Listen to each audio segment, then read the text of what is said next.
হঠাৎ করে তুইও অসুস্থ হয়ে পড়লি, আমারও একটা জরুরি কাজ আছে। এখন এই অবস্থায় আমি কি যে করি। না বাবা, আমার তেমন কিছু হয়নি, তুমি যাও। আচ্ছা আমি দেখছি ঠিক আছি। দেখছি কি করা যায়। এই পারুল, পারুল, শুন তো। জি সাহেব। তুমি যাও, তোমার কাজ করে আসো। আমি একদম ঠিক আছি। আর তাছাড়া তো পারুল আছেই, ও আমার খেয়াল ঠিকই রাখবে। বাড়ির কাজকর্ম সব ঠিকঠাক করছিস তো?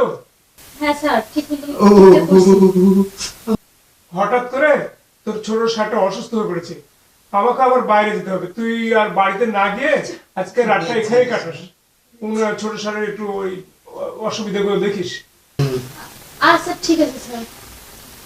তোর ছোট শার যেভাবে অসুস্থ হয়ে গেছে, তুই যদি তোর বাপকে ম্যানেজ করে নিবি, যেভাবে হোক আজকে রাতটা এখানে কাটাস। হ্যাঁ, তাহলে বাবা আমি যাচ্ছি এখন।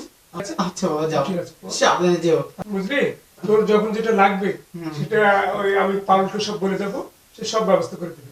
ঠিক আছে বাবা, তুমি আচ্ছা। কোনো টেনশন করো না, সাবধানে যেও। আচ্ছা, ভালো থাকিস, ভালো থাকিস। আচ্ছা।